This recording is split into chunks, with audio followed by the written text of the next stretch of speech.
Hello viewers, আসসালামু আলাইকুম। তৈরি করব দারুণ স্বাদের সরষে ইলিশ। তো আজকের রেসিপির সাথে সাথে পেয়ে যাবেন কিভাবে মাছ কাটতে হয়। তো এই মাছ কাটা থেকে শুরু করে ফুল রেসিপি পেতে হলে না কেটে সম্পূর্ণ ভিডিও দেখতে থাকুন। তো চলুন দেখে আসি রেসিপির জন্য কী কী লাগছে। এই হচ্ছে আজকের রেসিপির চকচকে রুপোল ইলিশ। তো আমি মাছ কাটার জন্য রেতির সাহায্যে বটি ধার করে নিচ্ছি। তো প্রথমেই চাকুর সাহায্যে মাছের যে আঁশ আছে সেগুলো ছাড়িয়ে নিব।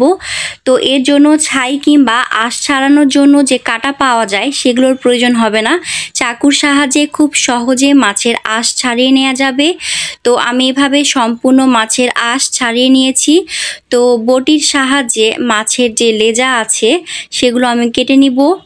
তো মাছের লেজ কাটা হয়ে গেলে কেটে নিব মাছের মাথা, এরপরে মাছের নাড়ি ভুঁড়ি বের করে নিব। তো আমি মাছের পেটির অংশটা কেটে নিচ্ছি, যদিও ইলিশ মাছের পেটি সহ খেতে ভালো লাগে। তো আমি আমার সুবিধার জন্য মাছের পেটি কেটে নিয়েছি। তো আপনারা চাইলে এই পেটি সহই মাছের পিচ কেটে নিতে পারেন কিংবা পেটি ছাড়াও কেটে নিতে পারেন, এটা আপনাদের একান্তই পছন্দ। তো আমার মাছের পিচগুলো কাটা হয়ে গিয়েছে, এখন মাছের মাথা কেটে নিব। তো মাছের যে কানকুগুলো আছে সেগুলো কেটে নিব, এরপরে মাছের মুখের অংশ কেটে নিব। তো আমি মাছের মাথাটা অর্ধেক করে কেটে নিচ্ছি। আপনারা চাইলে পুরো মাথাও রেখে দিতে পারেন, এটা আপনাদের একান্তই পছন্দ। তো আমার মাছ কাটা প্রায় শেষের দিকে। তো একদমই ঝামেলাহীনভাবে খুব সহজে কাটা হয়ে গেল ইলিশ মাছ। তো এই মাছগুলো আমি খুব ভালো মতো ক্লিন করে লবণ হলুদ দিয়ে মেখে রেখেছি। তো এখানে কিছু পরিমাপ সরিষা ভিজিয়ে রেখেছিলাম, এই সরিষাগুলো ছাঁকনির সাহায্যে খুব ভালো মতো ধুয়ে নিয়েছি। ছাঁকনি ছাড়া সরিষা ধুতে গেলে দেখবেন বেশিরভাগ সরিষায় পানির সাথে চলে যায়, নষ্ট হয়ে যায়। তো এরকম ছাঁকনির সাহায্যে সরিষাগুলো ধুয়ে নেওয়ার চেষ্টা করবেন। তো এই সরিষা বাটার সময় অবশ্যই লবণ কাঁচামরিচ দিয়ে বেটে নেবেন, তাহলে সরিষায় তিতাভাব থাকবে না। তো আমি এই সরিষাগুলো লবণ কাঁচামরিচ দিয়ে ব্লেন্ডারে স্মুথ করে ব্লেন্ড করে নিব। দিয়ে দিব 2 চামচ সর্ষের তেল, 1 চামচ সয়াবিন তেল। তো আমি এখানে দুটো তেলেই মিক্সড করে নিয়েছি।